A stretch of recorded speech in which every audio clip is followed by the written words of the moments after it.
Very good evening to all of students. कैसे आप सभी लोग, मैं उम्मीद करता हूँ सभी लोग अच्छे होंगे। टॉपिक सबको अच्छे समझ आ रहे होंगे। आज की इस वीडियो में हम लोग बात करने वाले हैं एडिशनल सैम्पल पेपर की, जो कि 2023 रिलीज़ किया है। किसने? सीबीएसई ने रिलीज़ किया हुआ है। इसके पहले एक सैम्पल पेपर ऑलरेडी आपको मिल चुका होगा, जो कि सीबीएसई ने रिलीज़ किया था आई थिंक सितंबर अक्टूबर के करीब। आपने अटैम्प्ट भी लिया होगा। आज की इस वीडियो में जो हम लोग देखेंगे वो देखेंगे एडिशनल सैम्पल पेपर के एमसीक्यूज़। जैसा कि हम लोग जो सीरीज़ कवर कर रहे थे उसमें हम लोगों ने दो चीज़ें कवर की थी, एक केस स्टडी बेस्ड क्वेश्चन, दूसरा एमसीक्यूज़। एमसीक्यूज़ थोड़ा सा ज़्यादा इंपॉर्टेंट रोल प्ले करेंगे क्योंकि ये कम टाइम में अच्छा स्कोर करा देंगे। आपको पता है कि 80 मार्क्स में पासिंग, आपको 26 मार्क्स की रिक्वायरमेंट होगी रिटन वर्क में, और रिटन में अगर आप 18 डायरेक्टली पूरे सही कर देते हैं तो जाहिर सी बात है कि पास होना थोड़ा सा इजी हो जाएगा। साथ ही साथ के टाइम टेकिंग भी कम होंगे, तो थोड़ा सा आपके लिए बेनिफिशियल रहेंगे एमसीक्यूज़। तो हम लोग इस वीडियो में समझेंगे कि ये सैम्पल पेपर आखिरकार सीबीएसई ने कहाँ पर रिलीज़ किया हुआ है, आप इसे किस तरह से डाउनलोड कर सकते हैं, और साथ ही साथ इसमें जो एमसीक्यूज़ हमारे पास आ रहे हैं वो किस तरह के एमसीक्यूज़ होंगे। दोनों ही चीज़ों को हम लोग डिस्कस करने की कोशिश करेंगे। सबसे पहले आपको क्या करना है, कोई भी एक ब्राउज़र ओपन कर लेना है, कोई भी, चाहे आप क्रोम ओपन कर लें या फिर मोजिल्ला फायरफॉक्स या फिर इंटरनेट एक्सप्लोरर या फिर इंटरनेट एज, कुछ भी आप ओपन कर लेंगे, और उसके सर्च इंजन उसमें गूगल आप सर्च करेंगे। ये गूगल आपको कुछ इस तरीके का इंटरफेस देखने को मिलेगा। फिर उसके बाद आप यहाँ पर टाइप करेंगे cbsc.nic.in। जैसे ही आप यहाँ पर इतना टाइप करेंगे, एंटर करेंगे, एंटर करते ही आपको फर्स्ट नंबर पर एक वेबसाइट देखने को मिलेगी, और इस वेबसाइट पर आप जैसे ही क्लिक करेंगे आप इमीडिएटली यहाँ पर अंदर आ जाएंगे इस साइट के, और यहाँ पर आपको एक देखने को मिलेगा एकेडमिक वेबसाइट। यहाँ पर आप जैसे ही इस पर क्लिक करेंगे, इस पर क्लिक करते ही आपको यहाँ पर एक इंटरफेस देखने को मिलेगा, जिसमें कि यहाँ पर देखिए करिकुलम के नीचे आपको देखने को मिलेगा क्वेश्चन बैंक। क्वेश्चन बैंक में ये छोटा सा देखिए एक एरो है, यहाँ पर आप जैसे ही क्लिक करेंगे वैसे ही तीन चीज़ें आपको देखने को मिलेंगी, क्लास 10th, क्लास 12th, और यहाँ से एडिशनल प्रैक्टिस क्वेश्चन। जैसे ही आप इस एडिशनल प्रैक्टिस क्वेश्चन पर क्लिक करते हैं वैसे ही आपको ये एक इंटरफेस देखने को मिलता है, और यहाँ पर देखिए सीज़न पड़ा हुआ है 2022-23, 21-22 के भी यहाँ पर आपको देखने को मिल जाएंगे। क्लास 12th और क्लास 10th के लिए दोनों ही इन्होंने एडिशनल प्रैक्टिस क्वेश्चंस यहाँ पर अपलोड कर दिए हैं। ये देखिए यहाँ पर हमें मैथमेटिक्स का ये ब्लॉक देखने को मिल रहा है, और आप इस ब्लॉक पर आएंगे तो जैसे ही आप यहाँ पर क्लिक करेंगे, प्रैक्टिस क्वेश्चन पर क्लिक करते ही आपके सैम्पल पेपर डाउनलोड होने लगेगा, जो कि 46 पेजेस का है, यहाँ पर अभी आप देख पा रहे हैं। और ये प्रैक्टिस क्वेश्चन सीजन 2022-23 कोड 041। तो इसी क्वेश्चन पेपर को हम लोग डिस्कस करेंगे। जनरल इंस्ट्रक्शंस आपको यहाँ पर देखने को मिल रहे हैं, जिसमें कि हम लोग part 1, this question paper contains 5 section ABCD आप जानते हैं, और सेक्शन नंबर 2 जो कि हम लोग डिस्कस करने वाले हैं। Section A has 18 MCQs and 2 assertion based questions. तो अभी हम लोग असर्शन बेस्ड क्वेश्चन की कोई वीडियो में भी मैंने नहीं अपलोड की हुई है, तो हम लोग जो डिस्कस करेंगे वो डिस्कस करेंगे 18 MCQs। तो चलिए आज की क्लास की शुरुआत करते हैं अपने MCQs से। तो क्वेश्चन नंबर 1 हमको देखने को मिल रहा है। एक्चुअली ये टेबल मैंने अपनी तरफ से ऐड कर रखी है। ये क्वेश्चन नंबर 1 है। यहाँ पर इन्होंने आपको बता रखा है कि जो स्टार है, देखिए हाइडन बिहाइंड द स्टार, इस स्टार के पीछे कोई एक ग्राफ बना हुआ है। Shown below in the graph of a function f x whose domain is R minus open interval -1 to +1, some portion of the graph is hidden behind the star. तो देखो कुछ पोर्शन हाइड और कुछ portion आपको दिख रहा है। ये जो ब्लैक कलर का है ये देखिए फंक्शन एफ एक्स बताया जा रहा है, जबकि ये जो हल्की सी ग्रे कलर की जो लाइन है वो एक्चुअली y=π/2 है। स्टार के पीछे आपको पहचानना है कि ग्राफ क्या है। इनवर्स ट्रिग्नोमेट्रिक फंक्शन का क्वेश्चन है। ये टेबल मैंने अपनी तरफ से लगा रखी है, और जब एमसीक्यूज़ में आपको डिस्कस कर रहा था तब एमसीक्यूज़ में इनवर्स ट्रिग्नोमेट्रिक फंक्शन चैप्टर में भी मैंने ये टेबल आपको कहा था कि इसको अच्छी तरीके से लर्न कर लेना। यहाँ से एटलीस्ट 2 to 3 क्वेश्चन आपको मिलेंगे। अब चलो देख लेते हैं। डोमेन हमको ये जो दिया जा रहा है, ये देखो हमारे पास डोमेन का ब्लॉक रहा इनवर्स ट्रिग्नोमेट्रिक फंक्शन, और डोमेन एक्चुअली ये डोमेन दोनों में ही है। अब ये 5 नंबर और 6 नंबर देख रहे हैं। अब या तो ये ग्राफ सेक इनवर्स एक्स का है या फिर ये ग्राफ कॉसेक इनवर्स एक्स का है। Then which option is correct? तो आप देख सकते हैं कि सीबीएसई ने रिलीज किया हुआ है, सीबीएसई के एडिशनल सैंपल पेपर में ये क्वेश्चन आया है जो कि ग्राफ बेस्ड है। तो इसका जो सही ऑप्शन होगा, ऑप्शन ए तो नहीं हो सकता, ऑप्शन बी भी नहीं हो सकता, या तो सी सही होगा या डी सही होगा, क्योंकि सेक इनवर्स एक्स और कॉसेक इनवर्स एक्स दोनों का ही डोमेन सेम है, जो कि यहाँ पर दिया गया है। Then which option is correct, तो चलिए हम लोग आगे देखते हैं। देखो ये हमारे पास कॉसेक इनवर्स एक्स का ग्राफ है और ये हमारे पास सेक इनवर्स एक्स का ग्राफ है। अब अगर हम इस ग्रीन कलर के ग्राफ को देखेंगे जो कि एक्चुअली ये सेक इनवर्स एक्स का ग्राफ है, तो हमको यहाँ से टैली कराने पर पता चलता है कि ये देखो नंबर, अगर ये नंबर 5 है देन दिस इज 4 3 2 और ये वाला जो नंबर है ये क्या है 1 है। अब अगर हम वापस से अपने ग्राफ को देखते हैं तो यहाँ से देखो, यहाँ से हमको पता चल रहा है कि ये देखो नंबर 1 है, और अगर ये नंबर 1 है तो इसका मतलब विच ऑप्शन इज करेक्ट, आपको पता चल रहा है कि option sec inverse x C is correct. Then first का ऑप्शन क्या होगा, सी सही होगा। कॉसेक इनवर्स एक्स का भी हम लोग देख लेते हैं ग्राफ, और कॉसेक इनवर्स एक्स का जो अपने पास ग्राफ रहा वो ये रहा। इसी का एक बदला हुआ रूप है। यहाँ पर जो आप देख रहे हैं एंड पॉइंट कहाँ पर था, ठीक 1 पर था। वो देखिए एंड पॉइंट इसके जस्ट रिवर्स, मतलब ये ग्राफ एक तरीके से पलट गया है। तो जो ऑब्जेक्ट ऊपर था वो इधर नीचे आ गया और जो नीचे था वो ऊपर चला गया। फिलहाल अगर ये सैम्पल पेपर में इस टाइप के क्वेश्चन रख सकते हैं तो फिर आप प्रिपेयर हो जाइए। ग्राफ एक बार देख लीजिए, डेफिनेटली हो सकता है कि एटलीस्ट 1 क्वेश्चन आपको यहाँ से भी देखने को मिल जाए। तो चलिए इस सीरीज में अगर हमने इन 2 ग्राफ को डिस्कस किया है तो हम लोग 2 ग्राफ और डिस्कस कर लेते हैं। साइन इनवर्स एक्स का ग्राफ आपके सामने ये रहा और कॉस इनवर्स एक्स का ग्राफ ये रहा। साइन इनवर्स एक्स का ग्राफ याद रखेंगे ओरिजिन से देखो पास हो रहा है, जबकि सेक इनवर्स एक्स का ग्राफ 1 से स्टार्ट होता है। कहाँ से स्टार्ट होता है, 1 से स्टार्ट होता है। फिर हम लोग इसी सीरीज में आगे बढ़ते हैं और टेन इनवर्स एक्स का ग्राफ और cot inverse x. Tan inverse x भी आप देख रहे हैं ओरिजिन से पास हो रहा है, मगर याद रखना कि जो साइन का ग्राफ है वो कुछ इस तरह से यानी वर्टिकल चल रहा है, जबकि जो टेन का ग्राफ है वो हॉरिजॉन्टल चल रहा है। और यहाँ पर आप देखेंगे this is a graph of the cot inverse x. अब कॉट इनवर्स एक्स में ये आप देखेंगे तो ये वाई एक्सेस को क्या कर रहा है, टच कर रहा है। जबकि अगर हम इसी सीरीज में थोड़ा सा और पीछे जाते हैं तो यहाँ पर देखेंगे ये ग्राफ ना ही एक्स एक्सेस को और ना ही वाई एक्सेस को, कॉसेक इनवर्स एक्स का ग्राफ देखो ना ही ये एक्स को टच कर रहा है और ना ही वाई को टच कर रहा है। इस ग्राफ को देखते हैं सेक इनवर्स एक्स का, तो ये एक्स एक्सेस को 0.1 पर टच कर रहा है। तो मैं उम्मीद करता हूँ कि ये 6 ग्राफ आपको अच्छी तरह से समझ आ गए होंगे। नेक्स्ट क्वेश्चन की तरफ बढ़ रहे हैं। Question number 2, P and Q are matrices such that both P plus Q and P Q are defined. बोला विच इज ट्रू, कह रहा है कि कौन सी बात सही है। तो P Q can be any matrices but for the same order.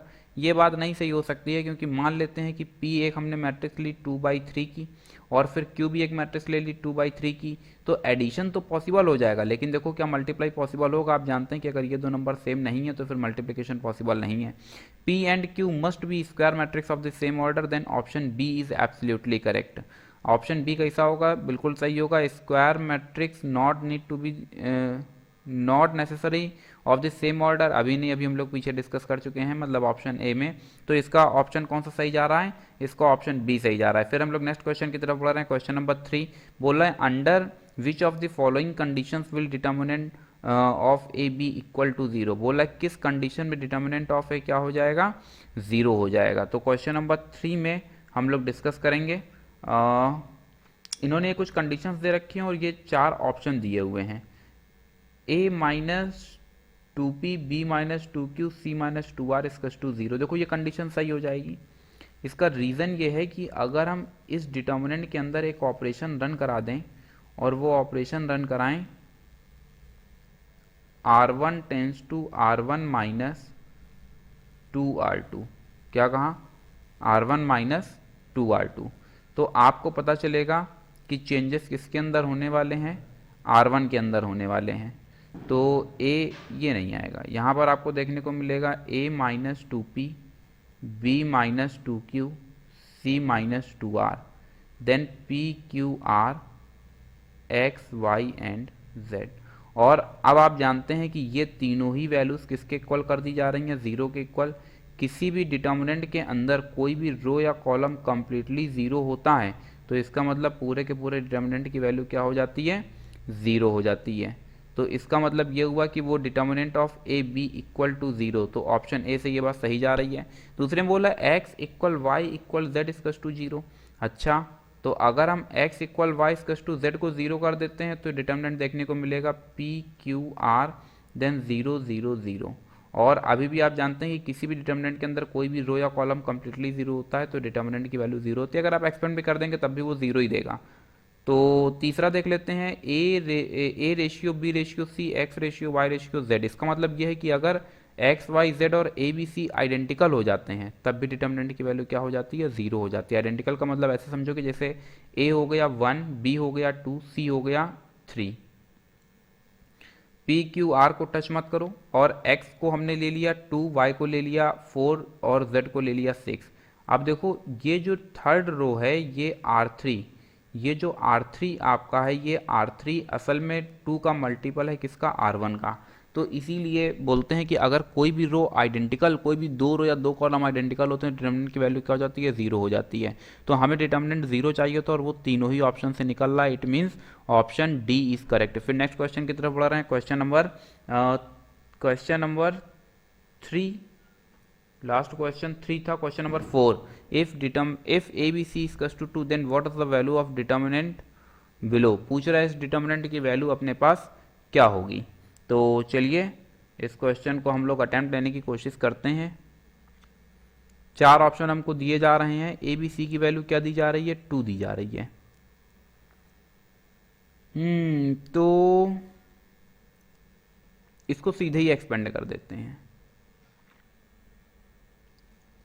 2a plus C, C 3b सी, फिर -2a हमने पिक किया, देन 3b,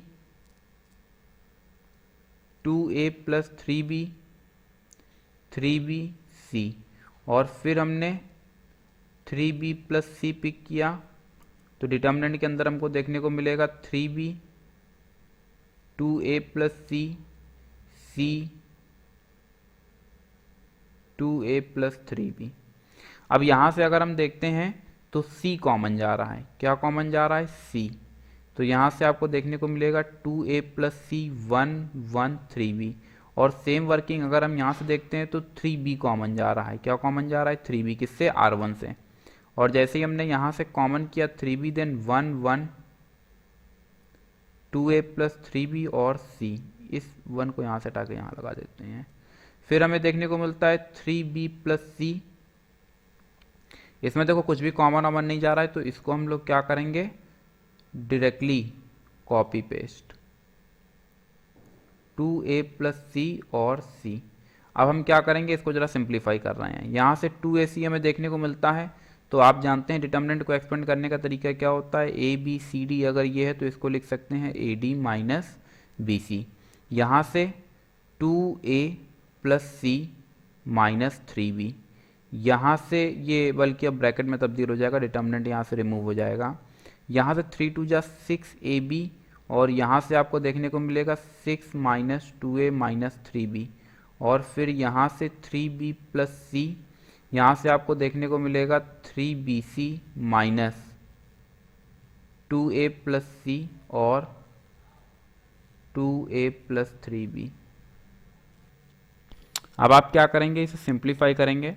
तो 2a का मल्टीप्लाई कराया तो यहाँ से देखने को मिलेगा 2 2 जा 4, 4 a square c plus 2ac square minus 6abc minus 6abc, फिर प्लस 12a स्क्वायर b, फिर minus minus plus 18ab square, फिर यहाँ से आपको देखने को मिलेगा plus 3b plus c inside the braces 3bc, यहाँ से minus 4a square minus 6ab, फिर यहाँ से आपको देखने को मिलेगा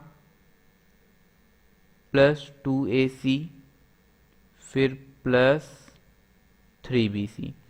ये माइनस साइन जब अंदर जाएगा तो ये दोनों भी नेगेटिव होंगे, फिर ये भी नेगेटिव हो जाएगा और ये भी हो जाएगा नेगेटिव, और ये करली ब्रेसेस यहीं से हो जाएगा क्लोज। थोड़ा सा इसको और सिंप्लीफाई करेंगे तो इधर से देखेंगे, यहाँ से हमको देखने को मिलता है 4a square C plus 2ab square, ये दोनों ऐड होकर के बना देते हैं माइनस 12abc, फिर यहाँ से देखने को मिलता है plus 12a² b plus 18ab²। फिर यहाँ से आप अब मल्टीप्लाई कराएंगे, कुछ कैंसिल वैंसिल नहीं हो पा रहा है, कुछ नहीं हो रहा है। ये शायद 3bc से ये 3bc कैंसिल हो जाएगा, बाकी कुछ भी कैंसिल नहीं हो रहा है। तो ठीक है, मल्टीप्लाई करा देते हैं। 3b का मल्टीप्लाई 4 से कराया, then we get the -12a²b, -12a² plus 12a² को कैंसिल कर देगा। फिर यहाँ से मल्टीप्लाई कराया, देन 6 3 जा -18ab², ये ab² इस ab² को कैंसिल कर देगा। और फिर हमने 3 2 जा -6abc, फिर c से मल्टीप्लाई कराया, देन -4a²c, -4a² सिस्टम को कैंसिल कर देगा। फिर c का मल्टीप्लाई इससे कराया, देन -6abc, और फिर हमको देखने को मिलेगा -2ac², 2ac², ये 2ab² आ रहा है भाई, ac² है, ये c² है। तो यहाँ से आपको देखने को मिलेगा 2ac², और ये इसको क्या कर देगा, कैंसिल कर देगा। अब जो बच रहा है वो देख लेते हैं। 12 6 18 और 2 कितना मिल जाता है, 24। देखो 12 ये मिल रहा है, 6 18 और 6 कितना मिल जाता है, 24abc, वो भी कैसा, नेगेटिव। यहाँ से 24 माइनस का abc की वैल्यू 2, देखो यहाँ से हमको गिवन की जा रही है, और ये जो 2 है यही उठा करके यहाँ पुट किया, then we get the -48, then option A is correct. Which option is correct, option A is correct. बढ़ते हैं नेक्स्ट क्वेश्चन, क्वेश्चन नंबर 5 की तरफ। तो क्वेश्चन नंबर 5 अपने सामने ये रहा, पूछ रहे what is the value of के की किस वैल्यू के लिए ये रिजल्ट सही होगा। तो डज नॉट इक्वल का केस है, एमसीक्यू के वीडियोस आप लोगों ने देख लिया होगा, तो इसको हम लोग शॉर्ट ट्रिक से ही अटेम्प्ट लेंगे। Limits x tends to 0 sine, ये जो आपको डिनोमिनेटर में दिख रहा है 8x, इसको लिख सकते हैं 1/4 इंटू 2x, 4 2 जा 8 हो जाएगा। अगर यहाँ पर हम लिमिट्स को अप्लाई कर देते हैं तो हमको देखने को मिलता है 1/4, क्योंकि आप जानते हैं limits x tends to 0 sine ax की वैल्यू क्या होती है, 1 होती है। तो ये 1 में और बच जाता है 1/4, then which option is correct, option C is correct. Next question की तरफ बढ़ रहे हैं, क्वेश्चन नंबर 6 अपने सामने ये रहा, पूछ रहा है what is the integral of the following expression, इस एक्सप्रेशन का इंटीग्रल क्या होगा। तो हमने यहाँ पर क्या कर दिया, इंटीग्रल साइन डन कराया, ये dx आया। थोड़ा सा इसे और बेहतर तरह से लिखा जा सकता है, इसको लिख सकते हैं sec² 1/x, और यहाँ पर डिनोमिनेटर में चल रहा है 1/x² dx। हमने यहाँ से लेट किया 1/x को t, डिफ्रेंशिएट किया तो -1/x² dx equals to dt, then 1/x² dx equals to -dt। और ये जब आप इतना एक्सप्रेशन देखते हैं तो ये इतना एक्सप्रेशन यहाँ से हो जाता है एलिमिनेट, और आपको देखने को मिलता है sec² t, और यहाँ से मिलता है -dt, माइनस साइन बाहर चला जाता है और आपको देखने को मिलता है sec² t dt। sec² x का इंटीग्रेशन आप जानते हैं क्या होता है, 10t plus c minus what is the value of t, 1/x plus c। तो हमारा कौन सा ऑप्शन सही जाएगा, हमारा ऑप्शन जाना चाहिए क्वेश्चन नंबर 6 का बी। तो -10 1/x, देखो एक्चुअली क्या है कि -10 1/x इसी में देखने को मिल रहा है। वो कहेंगे सर यहाँ प्लस भी है वहाँ माइनस भी है, बी क्या है, एक आर्बिट्री कांस्टेंट, और आर्बिट्री कांस्टेंट की वजह से ये बी पॉजिटिव भी हो सकता है, नेगेटिव भी हो सकता है, कुछ भी हो सकता है। बाकी 1/x ये तो डी हो नहीं सकता है 1/x है, लेकिन साथ में सेक भी लगा है। यहाँ पर x है इसलिए ये भी ऑप्शन गलत है, और यहाँ पर भी x है इसलिए ये भी ऑप्शन गलत है, then which option is correct, option B is correct. हम चाहते थे उसको डायरेक्टली भी लगा सकते थे बगैर सिंप्लीफाई किए, क्योंकि जैसे ही हमने 1/x को टीलेट किया तो हमको ये पता था कि जो हमारा आउटपुट होगा उसमें 1/x ही आएगा, और यहाँ पर हमें 1/x देखने को मिल रहा था, तो पूरा अटेम्प्ट लेने की जरूरत भी नहीं थी। क्वेश्चन नंबर 7 की तरफ हम लोग बढ़ रहे हैं, और क्वेश्चन नंबर 7 अपने सामने ये रहा, इस तरह के क्वेश्चंस को इवेलुएट करने के लिए मैंने कहा था सबसे पहले हम लोग क्या निकालते हैं, क्रिटिकल पॉइंट। और क्रिटिकल पॉइंट निकालने के लिए हमें क्या करना होता है, जो भी मॉडुलस के अंदर है उसको इंडिविजुअली जीरो कर दो। x कॉमन किया, then 4 minus X equal 0, X की दो वैल्यूज हमको मिल जाती हैं 0,4। अब हमें क्या करना होता है कि नंबर लाइन ट्रेस करना होता है, और इस नंबर लाइन में सबसे पहले उन वैल्यूज़ को रिप्रेजेंट करो जो इंटीग्रेशन में आपको x की दी जा रही हैं। अरे भाई जब x के रिस्पेक्ट में हो रहा है तो जाहिर सी बात है कि ये वैल्यूज़ किसकी होंगी, x की ही होंगी। तो यहाँ से -1 से +1। अब ये जो क्रिटिकल पॉइंट्स आए हैं इसमें केवल उन पॉइंट्स को पिक करते हैं जो इस रेंज के अंदर आ रहे हैं, जिसे 0 आ रहा है तो 0 पिक करेंगे। बाकी 4 बेकार है क्योंकि वो एक्चुअली रेंज से बाहर जा रहा है, इसलिए वैल्यू हमारे लिए बेकार हो जाती है। अब आपको क्या करना है, 0 और -1 के बीच में एक नंबर कोई भी सेलेक्ट कर लो, या 0 से +1 के बीच में कोई भी एक नंबर सेलेक्ट करो। मान लेते हैं 0 से +1 के बीच में हमने 1/2 ले लिया। क्या ले लिया, 1/2। तो ये 1/2 उठाओ और ला करके इसी एक्सप्रेशन के अंदर रख दो, ये जो एक्सप्रेशन आप देख रहे हैं। तो 4 इंटू +1/2 -1/2²। सिंप्लीफाई किया तो हमें देखने को मिलता है 2 - 1/4, देन वी गेट दी 4 2 जा 8, देन 7/4। ये वैल्यू कैसी आ रही है, पॉजिटिव आ रही है। तो अगर 0 से +1 के बीच में ये पॉजिटिव है तो ये होगा निगेटिव। इससे हमको बेनिफिट ये मिलता है कि ये जो इंटीग्रल अभी चल रहा था -1 से +1, ये दो हिस्सों में टूटेगा, एक होगा -1 से 0, दूसरा होगा 0 से +1। अब यहाँ पर जब 0 से 1 के बीच में आते हैं तो ये इंटीग्रेंट हो जाता है पॉजिटिव। इसका मतलब ये हमको देखने को मिलता है 4x - x² dx, जबकि यहाँ पर माइनस साइन बाहर आ जाता है और ये हमको देखने को मिलता है 4x - x² dx। अब वक्त है इसको इंटीग्रेट करने का, माइनस साइन हमने बाहर ले लिया, यहाँ से हमको देखने को मिलता है 4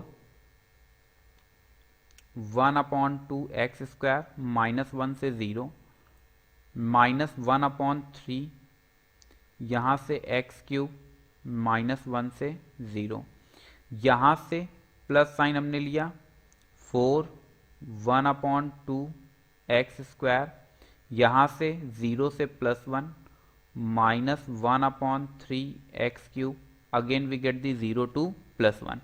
यहाँ से 2 2 जा 4, अपर लिमिट माइनस साइन को बाहर ही रोक करके रखते हैं, upper limit minus lower limit, तो -1 मिल जाता है -1/3, upper limit minus lower limit तो +1 हो जाता है। यहाँ से माइनस प्लस ये 2, ये 1 अपर माइनस लोअर, और ये -1/3। थोड़ा और सिंप्लीफाई कर लेते हैं तो ये बना देता है माइनस साइन, चलो अच्छा -2 -1/3 +2 -1/3।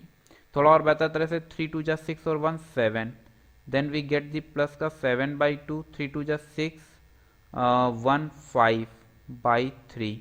और अब अगर हम एलसीएम ले लें तो 7 3 जा 21 + 10 अपॉन, अब हमको क्या देखने को मिल रहा है,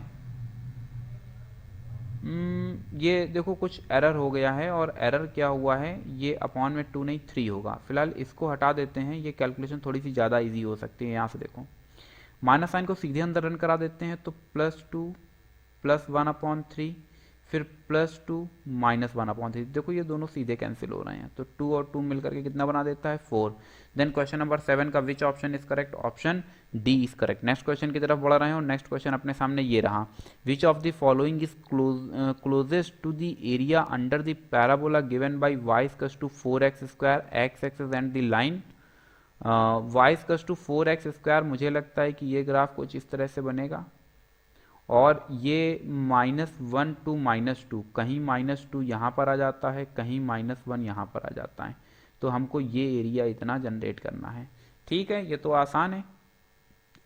अगर हमें x की लिमिट दी जा रही है तो -2 to -1 y dx, -2 to -1 what is the value of y, 4 बाहर आ जाता है x² dx, यहाँ से 4 1/3 x² का इंटीग्रेशन x³ -2 to -1, यहाँ से मिल जाता है 4/3 -1 + 8, देन वी गेट दी 2 2 जा 4 2 जा 8, यहाँ से हमको देखने को मिलता है 4/3 × 7, ये यार -8 आएगा, -2 2 जा 4 2 जा 8,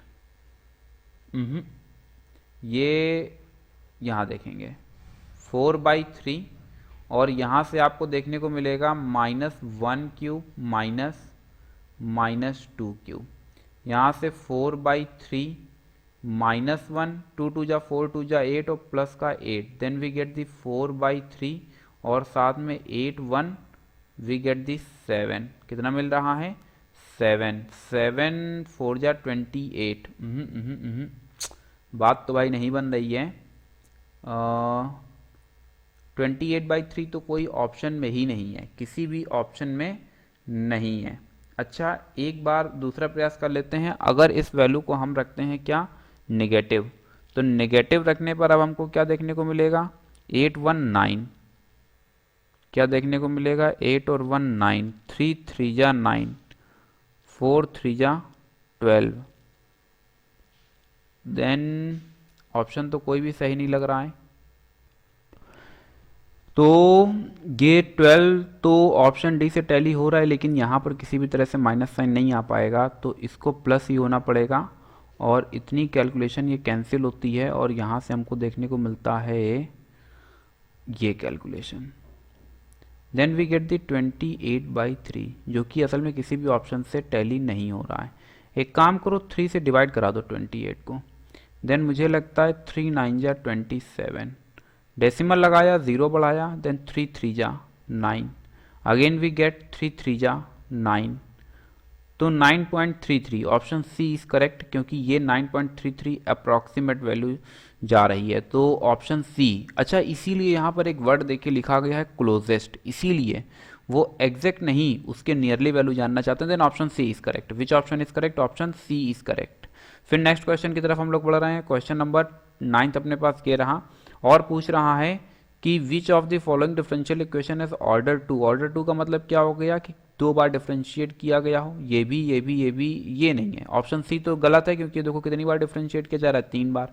अब 3 ऑप्शन में से कोई एक सही है डिग्री 3 देखो यहाँ साइन लगा हुआ है इसलिए इसका डिग्री तो डिफाइन ही नहीं हो पाएगा ऑप्शन डी भी गलत हो जाता है। अब बोला है डिग्री 3 हमको चाहिए तो डिग्री 3 का मतलब हाइएस्ट ऑर्डर का highest power then option B is correct. Question number 9 का which option is correct option B is correct. Question number 8 अच्छा था उसको थोड़ा सा फोकस करना which of the following differential equation particular solution हमसे पूछ रहा है तो ठीक है वेरिएबल सेपरेबल मुझे लगता है लग जाएगा और वेरिएबल सेपरेबल के लिए dy इक्वल्स टू 4e⁻³ और साथ में dx एक इंटीग्रल साइन यहाँ रन कराया तो एक इंटीग्रल साइन यहाँ रन करा दिया थोड़ा सा और बेहतर तरह से 1 का इंटीग्रेशन y के रिस्पेक्ट में y हो जाता है 4 1/3e⁻³ प्लस c यहाँ से हमको y की वैल्यू देखने को मिल रही है 4/3e⁻³ और प्लस c। अब अगर हम यहाँ पर देखें तो y 0 का मतलब होता है कि ये x की वैल्यू गिवन की गई है और ये y की वैल्यू गिवन की गई है तो y की जगह पर क्या मिल जाता है y की जगह पर मिलता है 7/3 4/3 x की जगह पर क्या मिल जाता है 0 मिल जाता है plus c then 7/3 equals to 4/3 plus c then c की value 7/3 minus 4/3 and finally we get the 3/3 means 1 तो c की वैल्यू हमको क्या मिल रही है c की वैल्यू हमको मिल रही है 1 इस c की वैल्यू को उठाओ ला करके यहाँ पर पुट कर दो c इक्वल्स टू 1 तो अब हमको देखने को मिलना चाहिए ये इक्वल है बच्चा ये इक्वल साइन है अब हमको देखने को मिलना चाहिए 4/3e⁻³ plus 1 then which option is correct question number 10 का ऑप्शन सी इज करेक्ट। फिर नेक्स्ट क्वेश्चन की तरफ हम लोग बढ़ रहे हैं और नेक्स्ट क्वेश्चन अपने सामने ये रहा बोला है shown below in regular hexagon ये कैसा है रेगुलर हेक्सागोन है मतलब इसकी 6 साइड्स जो हैं वो इक्वल हैं तो अब हमसे पूछ रहा है कि कौन सा ऑप्शन इसमें सही होगा तो which of the following statement is true option A में दे रहा है A and D are equal vectors A और डी बोल रहा है इक्वल है इक्वल नहीं है क्योंकि इसका डायरेक्शन देखो दोनों अपोजिट डायरेक्शन पर हैं इसलिए ये तो गलत हो जाता है और ये मतलब फर्स्ट स्टेटमेंट जो है वो गलत है B and E are collinear vector तो बी और ई हाँ ये बात सही है ये दोनों ही अपोजिट हैं लेकिन अगर हम इसको इसके ऊपर ओवरलैप करा देंगे तो एक बी वेक्टर इस डायरेक्शन में जा रहा है ई वेक्टर इस डायरेक्शन में जा रहा है कोलिनियर है एकदम सही है।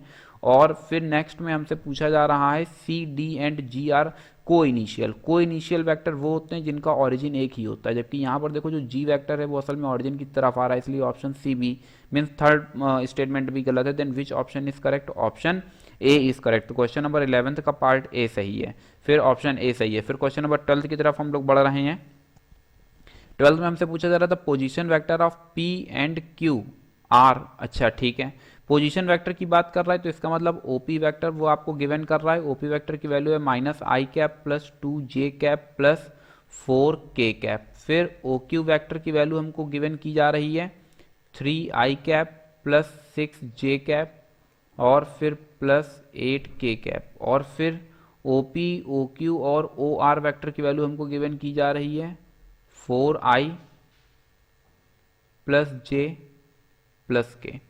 ओ पी ओ क्यू और ओ आर तीन वेक्टर्स हमको गिवन किए जा रहे हैं। अब हमसे पूछ क्या रहा है, पूछ रहा है represents the median P S.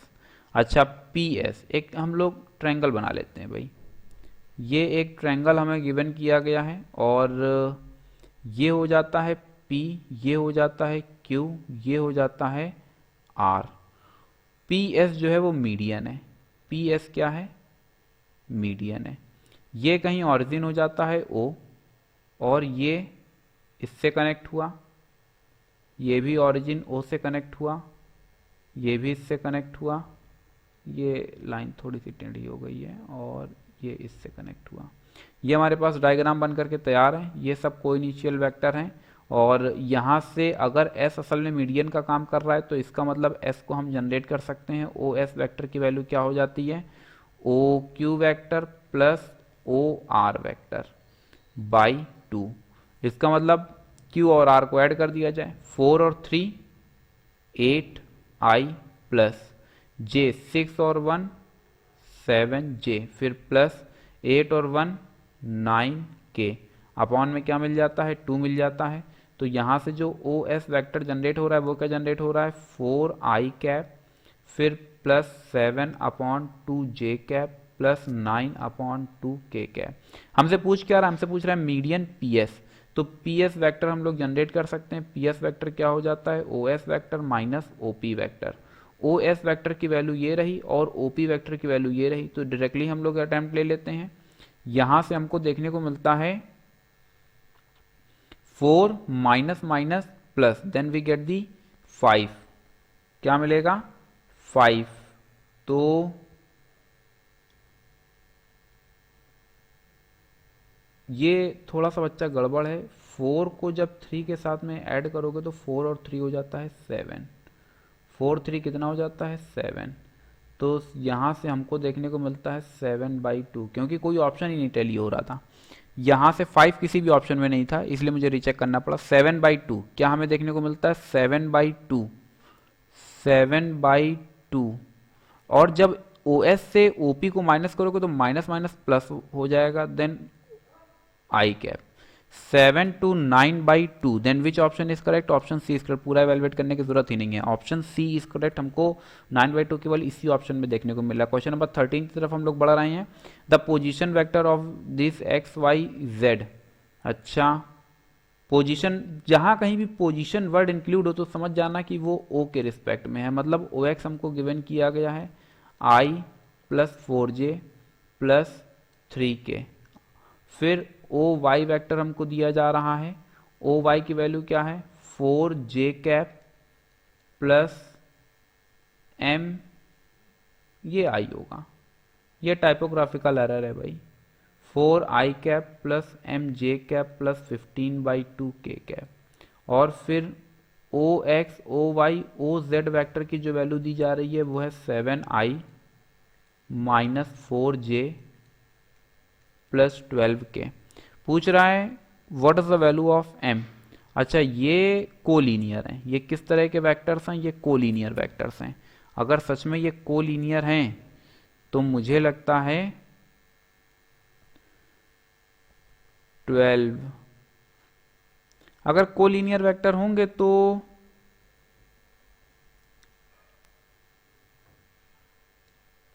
X Y vector generate करूं, यानी ओ वाई माइनस ओ एक्स।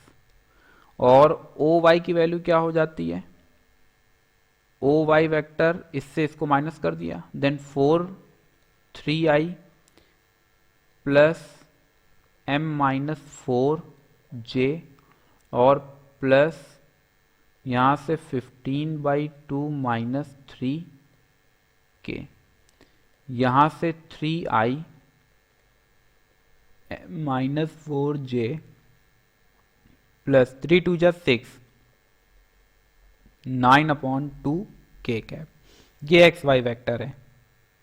दूसरा हम जो लोग जनरेट कर लेते हैं x Z vector.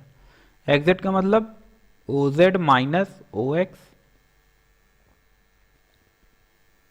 O Z minus O x मतलब 7, then we get this 6i, फिर -4j है, 4 4 -8j और फिर 12 3 प्लस 9k। ये हमारे पास दो डेटा हैं। अब हमें क्या करना है कि अगर सच में ये कोलिनियर होंगे तो कोलिनियर की कंडीशन में होगा क्या कि जो एक्स वाई जेड के इसके कोफिशिएंट इसके कोफिशिएंट्स का रेशियो सेम होगा, मतलब 3/6 equals to m-4/-8 equals to, यहाँ से आपको देखने को मिलेगा 9/2/9। करना क्या है, इसको ये दो टर्म्स ले लेते हैं, ये दो टर्म्स, यहां से ये m है भाई, 9 से ये 9 कैंसिल हो जाता है, 2 इसको कैंसिल करता है, तो अब हमें देखने को मिलता है m-4/-4 इक्वल्स टू 1। थोड़ा और बेहतर तरह से then m-4 equals to -4, then -4 से -4 कैंसिल हो जाता है और m की वैल्यू हमको क्या मिल रही है, 0 मिल रही है। Then which option is correct, option D is correct. Next question की तरफ बढ़ रहे हैं। क्वेश्चन नंबर 14 ये रहा। क्वेश्चन नंबर 14 का सोल्यूशन हम लोग ढूंढने की कोशिश करते हैं। A line makes an angle 135 degree, ठीक है, तो ये हम लोगों ने 3D स्ट्रक्चर मेंटेन किया, ये एक्स एक्सिस, ये वाई एक्सिस और ये आ जाता है जेड एक्सिस। ये कहीं कोई एक लाइन है, जो डॉटेड लाइन है वो अपनी लाइन है, और ये लाइन एक्स एक्सिस के पॉजिटिव डायरेक्शन के साथ में कितना एंगल बना रही है, 135 डिग्री। फिर वाई एक्सिस के पॉजिटिव डायरेक्शन के साथ में कितना एंगल बना रही है, 300 डिग्री। और फिर z, which of the following could be angle it makes with the negative direction of z axis, ठीक है, z एक्सिस के साथ में वो एंगल हमसे डिस्कस करवा रहा है। दो क्वेश्चंस, एक तो ये कि स्टूडेंट्स को ये नहीं समझ आ रहा होगा कि आखिरकार ये 300 डिग्री हो कैसे रहा है, 300 डिग्री किस तरीके से मेंटेन हो पा रहा है। इसके लिए एक शॉर्ट मैंने ऑलरेडी बना करके अपलोड किया हुआ है, आप उसे जा करके देखेंगे तो वहाँ पर उन्होंने 3D मॉडल दो मिलेंगे। एक मैनुअल आपको देखने को मिलेगा, वो क्लास 11 की एक्टिविटीज़ बेस्ड है, और दूसरा आपको कंप्यूटराइज भी देखने को मिलेगा। तो उस मॉडल को आप देखेंगे तो वहाँ से आपको एक्जैक्टली क्लियर हो जाएगा कि एक्चुअली ये 300 डिग्री मेंटेन हो कैसे रहा है। अब हम लोगों ने एक रिलेशन पढ़ रखा है, cos square alpha plus cos square beta plus cos square gamma equals to 1। तो अल्फा की वैल्यू वो हमको दे रहा है, what is the value of alpha, 135 degree, फिर स्क्वायर, कॉज स्क्वायर बीटा की वैल्यू 300 डिग्री, तो स्क्वायर को हम पूरे होल बॉडी पर ले लेते हैं, और गामा एक्चुअली हमसे जनरेट करवा रहा है इक्वल्स टू 1। यहाँ से -1/√2 जनरेट होता है। cos 300 डिग्री की वैल्यू आप जानते हैं, cos 60 मतलब 1/2 का square plus cos square gamma equals to 1। यहाँ से 1/2 मिल जाता है, यहाँ से मिल जाता है 1/4, और यहाँ से मिल रहा है cos square gamma equals to 1। इसमें 2 से मल्टीप्लाई, 2 से डिवाइड, या फिर यूँ कहें कि इन दोनों का हमने ले लिया LCM, then we get the 3/4 plus cos square gamma equals to 1। तो यहाँ से हमको देखने को मिलता है cos square gamma equals to 1 minus 3/4, then cos square gamma equals to 1/4। Then cos gamma की हमारे पास दो वैल्यूज आ रही हैं, प्लस माइनस 1/2। क्या कहा, प्लस माइनस 1/2। यहाँ से दो आउटपुट हमें देखने को मिलते हैं, एक आउटपुट में हमको देखने को मिलेगा cos gamma equals to plus 1/2, और दूसरे से हमें देखने को मिलेगा cos gamma equals to minus 1/2। Option D तो बिल्कुल गलत हो जाता है, unique angle made with Z axis can not be determine, बिल्कुल गलत है। डायग्राम से पता चल रहा है कि हम बिल्कुल निकाल सकते हैं, जेड नेगेटिव कहीं यहाँ पर आएगा तो हम बिल्कुल इस एंगल को जनरेट कर सकते हैं। दूसरा हमसे पूछ रहा है such a line does not exist, नहीं ये भी गलत है, बिल्कुल एग्जिस्ट करेगी, क्यों नहीं करेगी, आपको देखने को मिल रहा है। तो दो ऑप्शन तो केवल डायग्राम से ही हम टिक कर सकते थे। तीसरे में ऑप्शन बी है 60 डिग्री और ऑप्शन है 45 डिग्री, तो 60 डिग्री ये आपको जनरेट करके दे देगा 1/2। Then which option is correct? Option B is correct. Which option is correct? Option B is correct. फिर नेक्स्ट क्वेश्चन की तरफ हम लोग बढ़ रहे हैं और क्वेश्चन नंबर 15 ये रहा। We have to find out the value of Y, जबकि क्वेश्चन में क्या बात कही जा रही है कि P Q and Q R is perpendicular. अच्छा, तो ये जो है ये हमको क्या दिया गया है? O P vector. ये हमको क्या दे दिया गया है? O Q vector. और ये हमको क्या दे दिया गया है? O R vector. कहीं पर भी पोजीशन वर्ड लगा होता है तो पोजीशन का मतलब ओरिजिन ओ से होता है, ये इसके पहले मैं कई बार आपको बता चुका हूँ। अब हम जनरेट करेंगे क्या? P Q vector. P Q vector के लिए फॉर्मूला क्या होता है? O Q minus O P. क्या कहा? O Q minus O P. Then what is the value of O Q? O Q की वैल्यू क्या है? 5y plus Y J plus K minus O P vector की value क्या है? 4i plus 7j minus के। अब एक काम करते हैं, माइनस करा देते हैं, तो 5 में से 4 गया, then we get the i plus y minus 7j plus k means 2k। This is the value of O P vector. क्या हमें वैल्यू मिलती है? ओ पी वैक्टर की। अब हम वैल्यू जनरेट करते हैं किसकी? क्यू आर वैक्टर की। किसकी? क्यू आर वैक्टर की। तो क्यू आर की वैल्यू क्या जनरेट हो जाती है? O R minus O P. इससे हमने जब इसको माइनस किया तो 2 minus 5, then we get the minus का 7i cap, then plus 9 minus Y J cap, और फिर हमको देखने को मिलता है प्लस 3k कैप। क्या हमें देखने को मिलता है? Plus 3k cap. अब हमारे पास कंडीशन एक और बच रही है और वो है कि O Q and P Q and Q R both are perpendicular to each other. इसका मतलब P Q vector dot Q R vector की वैल्यू किसके इक्वल हो जाएगी? 0 के इक्वल हो जाएगी। कंडीशन फॉर परपेंडिकुलर है। यहाँ से 7 आई डॉट आई की वैल्यू 1 होती है, then we get the minus 7, फिर प्लस यहाँ से आपको देखने को मिलेगा 9 माइनस वाई, और एक आपको देखने को मिलेगा y माइनस 7, फिर प्लस 3 2 जा 6 इक्वल्स टू 0। तो यहाँ से आपको देखने को मिल रहा है y minus 9 minus Y and y minus 7 7 6 minus 1 equals to 0, then 9 minus Y y minus 7 equals to plus 1। Option की हेल्प ले लेते हैं और देखते हैं कि किस ऑप्शन से हमारा आउटपुट सही जा रहा है। तो मुझे लगता है कि अगर यहाँ पर ऑप्शन डी ले लिया जाए, कौन सा? Option D. तो जैसे ही हमने यहाँ पर 8 पुट किया, then 9 minus 8, 8 minus 7 equals to 1, then 9 minus 8 means 1, 8 minus 7 means 1 equals to 1, then 1 equals to 1। तो इसका मतलब कि यहाँ पर हमने किस ऑप्शन से इस रिजल्ट को वेरीफाई कराया है? ऑप्शन डी से। It means option D is correct. This is the power of the MCQ. मैं बार बार आपको बोलता हूँ कि एमसीक्यू में ट्रिक काम करते हो, और यहाँ पर अभी आपने देखा, अगर हम चाहते तो इसको क्वाड्रेटिक इक्वेशन में कन्वर्ट करते, फिर फैक्टर करते, और फिर वो वेरियस प्रोसेस, एक लंबा प्रोसेस था, वेरियस मेथड है, लेकिन सबसे आसान बाई ऑप्शन पड़ा। नेक्स्ट क्वेश्चन की तरफ बढ़ रहे हैं और क्वेश्चन नंबर 16 अपने सामने ये रहा। A linear programming LPP along with its content is given below. Z हमको दिया गया, सब्जेक्ट 2 हमको दिया गया है। बोला which of the following is true about the above LPP. कौन सी वैल्यू इसमें से सही होगी? Then it has no solution, it has a unique solution, 2 distinct solution, it has infinitely many solution. देखो इन्फाइनाइटली मैनी सोल्यूशन तब exist करते हैं जब कोई 2 पॉइंट्स, अगर हम एलपीपी को इसको हम ट्रेस करें तो x equals to 4, x is less than 4 कहीं यहाँ पर आपको देखने को मिल रहा है। फिर हमको दूसरा x इज ग्रेटर देन 0 का मतलब कहीं ये हमारे पास आ रहा है, y इज ग्रेटर देन 0 का मतलब कहीं ये हमारे पास आ रहा है। तो कॉमन रीजन जो हमारे पास मिल रहा है वो देखिए ये मिल रहा है, ठीक है। अब इसमें मिनिमम z की बात पूछ रहा है, तो कॉर्नर पॉइंट्स तो हमारे पास 2 ही हैं, एक ये और एक ये। रीजन किसका है? ये case, this is a case of the unbounded. तो अनबाउंडेड के केस में एल्गोरिथम थोड़ी सी अलग चल रही होती है। यहाँ पर विच ऑप्शन इज करेक्ट? तो ऑप्शन 2 डिस्टिंक्ट सोल्यूशन भी नहीं है। डायग्राम से पता चल रहा है इन्फाइनाइटली मैनी सोल्यूशंस के लिए कोई 2 पॉइंट्स पर सेम रिजल्ट आना चाहिए, मतलब मिनिमम दोनों 2 पॉइंट्स पर आना चाहिए, जो कि होल्ड नहीं होगा, क्योंकि एक पॉइंट हमारे पास 4,0 जनरेट हो रहा है और दूसरा 0,0 जनरेट हो रहा है, और दोनों पर z सेम आंसर दे, ये होल्ड नहीं होगा।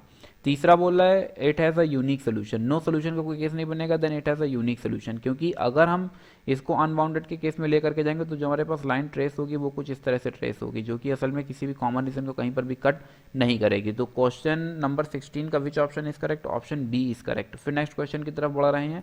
क्वेश्चन नंबर 17 अपने सामने ये रहा, M and N are two events, M intersection N dash की वैल्यू पूछ रहा है। क्या पूछ रहा है? M intersection N dash. तो मुझे लगता है कि P M upon N dash की अगर हम वैल्यू जनरेट करते हैं तो ये जनरेट करके देगा P M intersection N dash whole upon P N dash.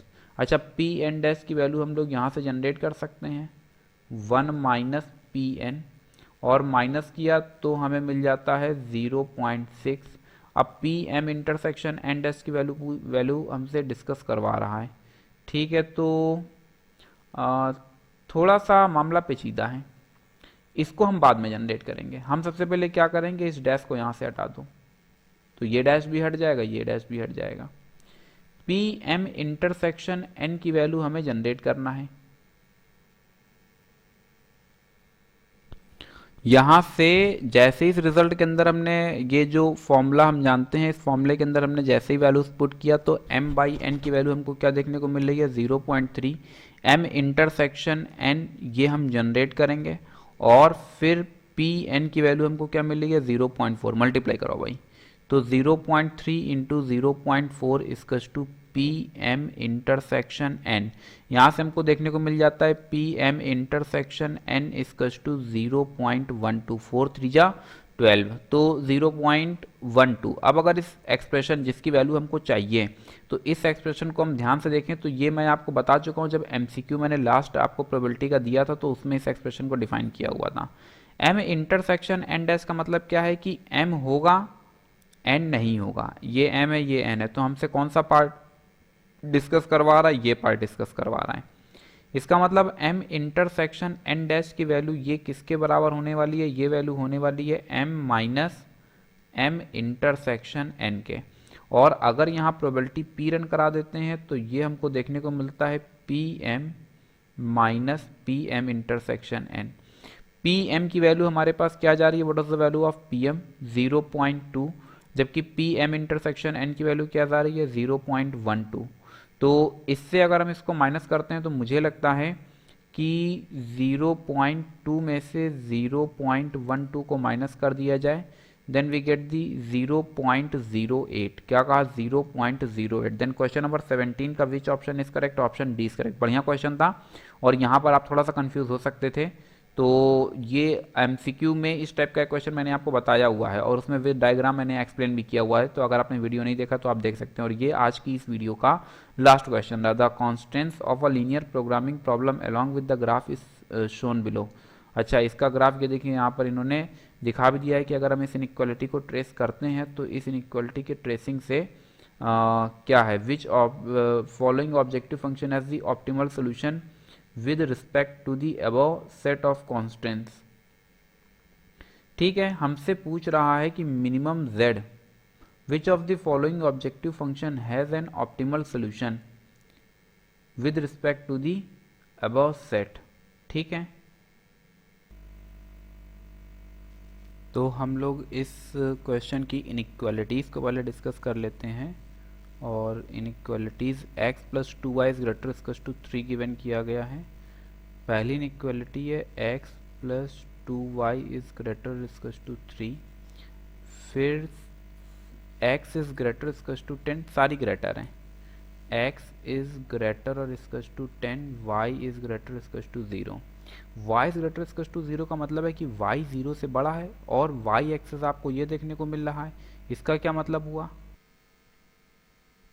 इसका y इज ग्रेटर और इक्वल्स टू 0, इसका मतलब है कि y 0 से बड़ा है। y एक्सेस हमारे पास ये रहा, ये बड़ा कब होगा, जब हम ओरिजिन से ऊपर की तरफ चलेंगे। इसका मतलब ये जो इनइक्वालिटी जा रही है वो ये इनइक्वालिटी जा रही है। ठीक, सेकंड में बोल रहा है x इज ग्रेटर और इक्वल्स टू 10। x जो है वो 10 से बड़ा है, तो जाहिर सी बात है कि अगर हम इस पॉइंट से पीछे की तरफ चलेंगे तो 10 वैल्यू 10 से छोटी होगी, तो मतलब हमें आगे बढ़ना है। इसका मतलब ये जो इनइक्वालिटी जा रही है वो ये जा रही है। और तीसरे में बोल रहा है x plus 2x greater to 3, इसके अंदर 0,0 साइमल्टेनियसली रखो और आपको पता चलेगा कि ये जो रिजल्ट है ये कैसा है, ये फॉल्स है। और अगर ये रिजल्ट फॉल्स है तो इसका मतलब कि ये जो इनइक्वालिटी, ये वाली जो आप लाइन देख रहे हैं, इसकी जो इनइक्वालिटी है वो अवे फ्रॉम दी ओरिजिन, कहाँ से, अवे फ्रॉम दी ओरिजिन, कहाँ से, अवे फ्रॉम दी ओरिजिन। ठीक, तो ये रेज और आगे बढ़ेंगी तो मतलब ये रेज पूरी ये कवर करने लगेंगी। तो अगर हम ध्यान से देखें कि हमारा कितना पोर्शन, कितना रीजन हमारा कवर हो रहा है, तो ये हमारा ये रीजन कवर हो रहा है, ये जिसमें मैं कट्टम कर रहा हूँ, ये हमारा कॉमन रिक्वायर्ड रीजन है। ठीक है, जो कि एक्चुअली फीजिबल रीजन के नाम से जाना जाएगा। अब अगर हम इस रीजन को देखते हैं तो ये एक अनबाउंडेड रीजन है। कैसा रीजन है, अनबाउंडेड रीजन है। अच्छा, ये अनबाउंडेड का मुझे लग रहा है कि अभी हम लोग पीछे भी कुछ क्वेश्चंस देख करके आए हैं, तो अनबाउंडेड के लिए आई थिंक हाँ यही था क्वेश्चन। अभी हम लोगों ने इसको डिस्कस किया हुआ था, तो देखते हैं। अच्छा, एक थ्योरी मैं आपको एक्सप्लेन कर रहा हूँ यहाँ पर एलपीपी के लिए। मैं सोच रहा था कि इसमें कंसेप्ट मैप मैं अटैच कर दूंगा, लेकिन मैं अटैच करना एक्चुअली भूल गया हूँ। तो मैं यहाँ पर आपको पूरा प्रिपेयर करके दिखा देता हूँ। z equals to a x plus B y, ये कंसेप्ट मैप है। ये हमारे पास कोई ऑब्जेक्टिव फंक्शन है और ये दो आउटपुट गेन कर सकता है। पहला आउटपुट बाउंडेड रीजन, पहला आउटपुट बाउंडेड रीजन, दूसरा आउटपुट अनबाउंडेड रीजन, दूसरा आउटपुट अनबाउंडेड रीजन। अब जो बाउंडेड रीजन है वो बाउंडेड रीजन दो तरह से डिफाइन किया जा सकता है। बाउंडेड रीजन दो तरह से डिफाइन किया जा सकता है। पहला क्या है, रीजन इज फीजिबल। क्या कहा, region is feasible. Feasible region का मतलब होगा कि जो भी हमारे पास जितने भी कॉन्स्टेंट्स यानी सब्जेक्ट टू है वो रीजन हर सब्जेक्ट टू को फॉलो कर रहा है, मतलब हर सब्जेक्ट टू से बाउंड है।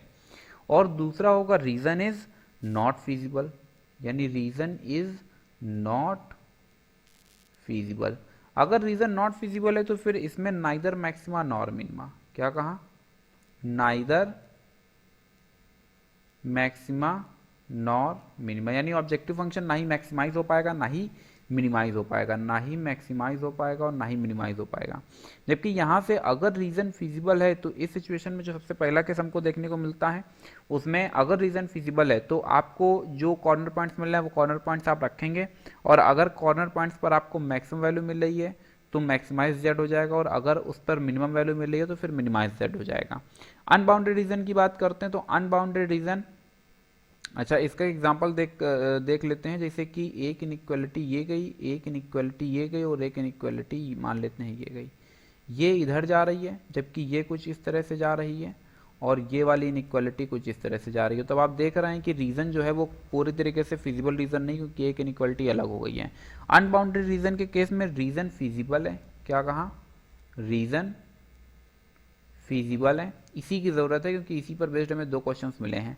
अगर रीजन फीजिबल है और हमारी कोई किसी कॉर्नर पॉइंट पर जो m की वैल्यू है वो कैसी आ रही है, मैक्सिमम आ रही है, तो याद रखेंगे ax plus B y greater than m। m क्या होगा, मैक्सिमम वैल्यू होगी। m क्या होगी, मैक्सिमम वैल्यू होगी एट किसी भी एक कॉर्नर पॉइंट पर, किसी भी कॉर्नर पॉइंट पर। जबकि जो दूसरा केस इसी में आता है वो आ जाता है A x plus B Y is less और equals to small M. Small M क्या है, मिनिमम वैल्यू है। ये किस तरह की वैल्यू है, मिनिमम वैल्यू है एट कॉर्नर पॉइंट। किस पर, कॉर्नर पॉइंट पर। अब अगर ये इनइक्वालिटी जो है, अगर ये इनइक्वालिटी फीजिबल रीजन को कट कर देती है तो नाइदर मैक्सिमा नॉर मिनिमा का केस जाएगा, और अगर कोई भी कॉमन पॉइंट हमें नहीं मिलता है तो फिर मतलब जो मैक्सिमम है असल में वही मैक्सिमम है। सेम प्रोसेस, ये जो आप इनइक्वालिटी देख रहे हैं, अगर ये इनइक्वालिटी फीजिबल रीजन को कट कर देती है तो इसका मतलब है नाइदर मैक्सिमा नॉर मिनिमा, और अगर ये कट नहीं करती है तो इसका मतलब है कि जो मिनिमम है असल में वही मिनिमम है। और इसी में एक दूसरा केस आ जाता है, जबकि रीजन कैसा है, नॉट फिजिबल, और रीजन अगर नॉट फिजिबल है तो अनबाउंडेड होगा, लेकिन उसमें नाइदर मैक्सिमा नॉर मिनिमा का केस चला जाता है। तो यहाँ पर अगर हम इस इनइक्वालिटी को देखें तो ये हमें बीच वाला जो पोर्शन है ये हमको मिल रहा है, कॉर्नर पॉइंट केवल यही एक मिल रहा है, और इस कॉर्नर पॉइंट को अगर हम नाम देंगे तो ये चला जाता है, मान लेते हैं कि कोई पॉइंट ए है जो कि असल में जा रहा है 10,0, और इसको हमने मान लिया कि ये क्या है, ये पॉइंट ए है 10,0। अब पूछ रहा है कि कौन सा function, which of the following objective function has an optimal solution with respect to the above set of constants, कौन सा असल में इसमें ऑब्जेक्टिव फंक्शन हो सकता है। ठीक है, तो हम बारी बारी से हमको चारों चेक करने पड़ेंगे। हमने सबसे पहले क्या किया, 10,0 इसके अंदर रखा तो z की वैल्यू हमको 10 मिल रही है। जब हमने इसके अंदर रखा तो 10,0 रख देने पर हमको यहाँ से z की वैल्यू 5 मिल रही है। फिर हमने इसके अंदर रखा तो हमें यहाँ से z की वैल्यू 10 मिल रही है, और इसके अंदर रखा तो z की वैल्यू हमको क्या मिल रही है, 20 मिल रही है। देखो इन चारों ही केसेस को डिस्कस अगर मैं मैनुअली करूँगा थोड़ा समय लगेगा, इसलिए मैं आपको इसे कंप्यूटराइज दिखा रहा हूँ। ठीक है, तो कंप्यूटराइज इसको देखेंगे तो ट्रेसिंग में आसानी से आपको समझ। तो ये हमारे सामने सॉफ्टवेयर ओपन हो चुका है। तो अब हम यहाँ पर बारी बारी से क्या करते हैं, उन इनइक्वालिटीज़ को ट्रेस करते हैं जिनके लिए हमें प्रॉब्लम को क्या करना है, सॉल्व करना है। तो सबसे पहली जो हमें इनइक्वालिटी देखने को मिल रही है वो इनइक्वालिटी हमारी जा रही है x+2y, x+2y ग्रेटर और इक्वल्स टू 3। ये देखिए मैंने ट्रेस कर दिया है फर्स्ट इनइक्वालिटी ए। फिर सेकंड इनइक्वालिटी हमें देखने को मिल रही है x is greater equals to 10, x is greater और इक्वल्स टू 10। तो सेकंड इनइक्वालिटी हुई। थर्ड इनइक्वालिटी थी y is greater equals to 0। यहाँ से ये तीन इनइक्वालिटीज़ हमारे पास ओपन हो चुकी हैं। कलर चेंज कर लेते हैं तो थोड़ा सा आपको अच्छे से क्लियर कट समझ आएगा। यहाँ से इसका कलर हम ले लेते हैं ये, और इस इनइक्वालिटी का कलर हम ले लेते हैं ग्रीन ठीक रहेगा। अब अगर हम ध्यान से देखें तो ये जो आपको ग्रे कलर का रीजन देखने को मिल रहा है, पोर्शन देखने को मिल रहा है, यही हमारा एक्चुअली फाइनल आंसर है। अगर आप देखेंगे तो यहाँ पर जैसे ही हमने क्लिक किया तो यहाँ पर देखेंगे कि इस हिस्से को देखेंगे जहाँ इनइक्वालिटीज़ दिख करके आ रहा है, यहाँ पर ये तीनों कवर हैं, जबकि यहाँ पर देखेंगे केवल 2 कवर हैं। यहाँ पर देखेंगे तो केवल 1 कवर है। यहाँ देखो लिख भी रहा है इनइक्वालिटी सी, यहाँ पर देखेंगे इनइक्वालिटी ए एंड सी, यहाँ देखेंगे इनइक्वालिटी ए बी सी, यहाँ देखेंगे देन इनइक्वालिटी बी एंड ए। तो इतनी चीज़ तो आपको क्लियर हो जाती है कि ये जो यहाँ से ब्राउन कलर का रीजन देखने को मिल रहा है, ग्रे कलर का रीजन देखने को मिल रहा है, यही एक्चुअली हमारा सोल्यूशन है। अब हमें उसमें z की कुछ वैल्यूज़ गेन करना था, तो चलिए एक बार देख लेते हैं कि z की हमने 4 वैल्यूज़ जो ढूंढ करके निकाली हैं उनकी ट्रेसिंग किस तरह से करते हैं। तो ये हमारे पास z की 4 वैल्यूज़ आई थी जिसमें कि z equals to 10, z equals to 5, z equals to 10, z equals to 20। इन वैल्यूज़ को हमें क्या करना होता है, ये भी मैंने आपको चार्ट बता दिया था, इस चार्ट के अकॉर्डिंग हमें रन कराना होता है। यहाँ से हमें मैक्सिमम वैल्यू के लिए ये इनइक्वालिटी रन होगी और मिनिमम वैल्यू के लिए ये वाली इनइक्वालिटी रन होगी। तो अभी बेसिकली क्या करना है कि जो मिनिमम के 2 ऑप्शन है, मैक्सिमम के 2 ऑप्शन है, यानी 2 वैल्यूज़ यहाँ रखी जाएंगी, 2 वैल्यूज़ यहाँ रखी जाएंगी। ये कैपिटल M और ये स्मॉल m है।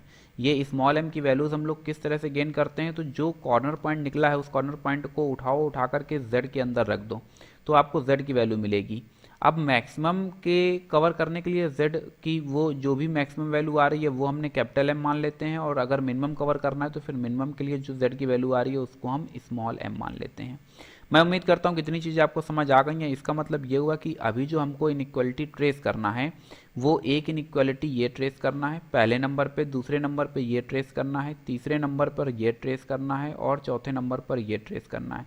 और तभी हम ढूंढ पाएंगे कि असल में हमारा ऑप्शन कौन सा सही होगा। ये वैल्यूज़ कहाँ से आएंगे, ये वैल्यूज़ अभी आपको पता है कि ये जो कॉर्नर पॉइंट निकला है ए, इसको उठाएंगे और इन 4 इनइक्वालिटीज़ में रखेंगे तो z की वैल्यूज़ आएंगे, और उन्हीं z की वैल्यूज़ के साथ में लेस और ग्रेटर का साइन हमने अप्लाई किया हुआ है। आप याद रखेंगे कि हमारी जो मैक्सिमम वैल्यू है वो तभी मैक्सिमम बोली जाएगी जबकि कोई भी कॉमन रीज़न हमको नहीं मिले, नो कॉमन रीज़न। क्या कहा, नो कॉमन रीज़न। और अगर कोई भी कॉमन रीज़न मिल जाता है तब फिर वो वैल्यू हमारे पास जो हमें दी जा रही है वो असल में हमारी मैक्सिमम वैल्यू नहीं होगी। तो चलिए अपने वापस से ग्राफ पर आ जाते हैं, और ये हम अब लोग ग्राफ पर आ चुके हैं, समझने का प्रयास करेंगे। यहाँ से सबसे पहली इनइक्वालिटी हमने ट्रेस किया, x plus y is less than 10। अब अगर हम इस इनइक्वालिटी को टच करें, इसका भी थोड़ा सा कलर चेंज कर लेते हैं और इसका कलर ले लिया जाए येलो। तो ये हमने देखिए कलर ले लिया है। अब यहाँ से अगर हम इस इनइक्वालिटी डी को देखें तो ये इनइक्वालिटी देखो ये डॉटेड लाइन से जा रही है और डॉटेड लाइन ये बता रही है कि यहाँ पर इक्वल साइन कंसीडर नहीं किया जाएगा। ये देखो डी, एक बार यहाँ से मैं इसको हटा करके दिखाता हूँ तो आपको अच्छे से क्लियर कट समझ आएगा। ठीक है, ये देखो कहाँ से पास हो रही है, 10, 10 से ये पास हो रही है, ये 10, 10 से पास हो रही है। इसका मतलब ये हुआ कि ये क्या इस ग्रे कलर के रीजन को इंटरसेक्ट कर रहा है, नहीं कर रहा है। देखो डॉटेड लाइन का मतलब होता है कि ये पॉइंट इस लाइन पर, मतलब ये लाइन पर एक्चुअली इस पॉइंट से पास नहीं हो रही क्योंकि ये डॉटेड है। ये आपने क्लास 11th में सीखा होगा। तो इसका मतलब हमें कोई भी यहाँ से कॉमन रीजन नहीं मिल रहा है, इसका मतलब ऑप्शन ए सही हो सकता है। लेकिन ये मैं आपको क्यों बता रहा हूँ, क्योंकि इसमें बाकी के भी अदर ऑप्शंस को हम लोग टैली कराएंगे। जो दूसरा ऑप्शन अपने पास था वो ऑप्शन जा रहा था 0.5, क्या जा रहा था 0.5x plus y is less than, और हमको मिल रहा था 5। तो जैसे ही हमने इसको ट्रेस किया तो ये हमारे पास रीज़न आता है। इसका भी कलर हम लोग चेंज कर लेते हैं और इसका हम लोगों ने कलर ले लिया है कौन सा, ये कलर ले लिया जाए, ठीक है, पिंक। तो ये अगर हम देखते हैं तो ये इनइक्वालिटी भी ध्यान से देखो तो ये भी असल में इस रीज़न को कट नहीं कर रही है, जो हमारे पास कॉमन रीज़न है इसको इंटरसेक्ट नहीं कर रही है। तो इसका मतलब ये हुआ कि दो रीजंस तो हमारे पास मतलब ऑप्शन बी भी सही हो सकता है। अच्छा, ऑप्शन सी की जरा चर्चा कर लेते हैं। और ऑप्शन सी में अपने पास जा रहा था x plus y is greater than 10। और देखो जैसे ही हमने इसको लिया, इसका कलर थोड़ा सा चेंज कर दिया जाए, इसका इस बार कलर ले लेते हैं,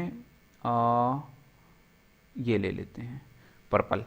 यहाँ से अगर हम देखते हैं तो ये इनइक्वालिटी देखो, यहाँ से जो हमको रीजंस मिल रहे हैं वो हमारे कॉमन रीजन को इंटरसेक्ट कर रहा है। इसका मतलब ये हुआ कि ऑप्शन सी तो गलत हो जाएगा, ऑप्शन सी तो डायरेक्टली गलत हो जाएगा। और अब हम लोग ले रहे हैं लास्ट इसका ऑप्शन, और उस ऑप्शन में हमको देखने को मिल रहा था, उस ऑप्शन में हमको देखने को मिल रहा था 2x plus y is greater than 20। क्या 2x plus y is greater than 20।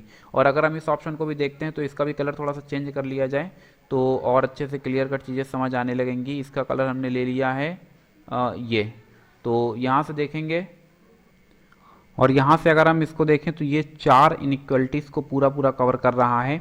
तो इसका मतलब ये हुआ कि जो ऑप्शन डी है वो भी सही नहीं है। एक बार फिर से हम लोग देख लेते हैं अपने क्वेश्चन को। तो ये हम लोग यहाँ पर आ चुके हैं और हमारे पास 4 ऑप्शन थे। हमने कहा था कोई भी कॉमन रीज़न नहीं मिलना चाहिए। इसका मतलब ऑप्शन सी और डी तो डायरेक्टली गलत हो जाता है, ना ही डी सही है ना ही सी सही है। अब 2 ऑप्शन बच रहे हैं, ए और बी। अब जो चीज़ बी में है वही चीज़ ए में भी है।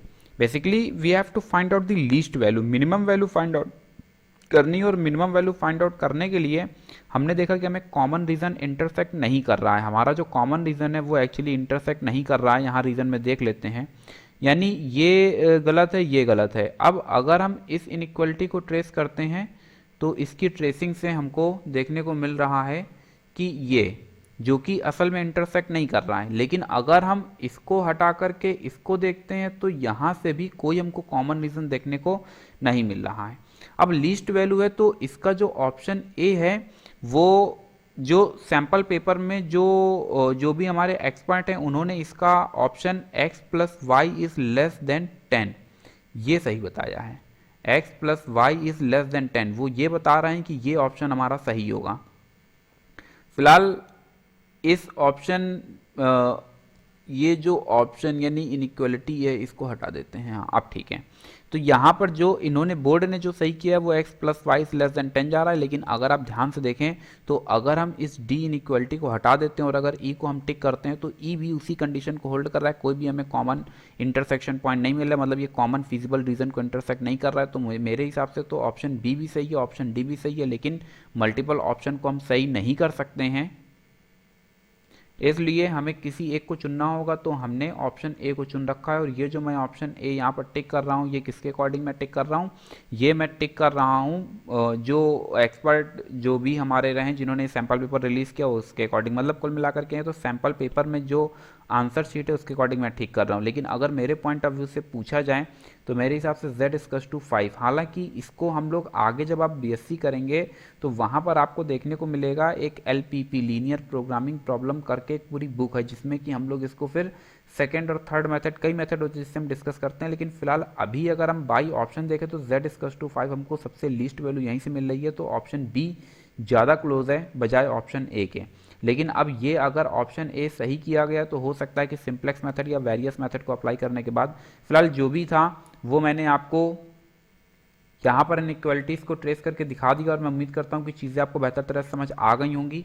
किस तरह से हमने ऑप्शन डी को चुना और ऑप्शन डी को चुनने का हमारा ऑप्शन ए को हमने चुना और ऑप्शन ए को चुनने का क्या रीज़न रहा, और किस तरह से ऑप्शन बी भी हमारी कंडीशन को फुलफिल कर रहा है। तो फिलहाल इस वीडियो को हम लोग यहीं पर रोकते हैं। मैं उम्मीद करता हूँ कि चीज़ें आपको बेहतर तरह से समझ आई होंगी। आज के लिए बस इतना ही, मिलते हैं फिर किसी नेक्स्ट क्लास में कुछ न्यू प्रॉब्लम्स के साथ में। Thank you so much to all of you, and as always may God bless you all.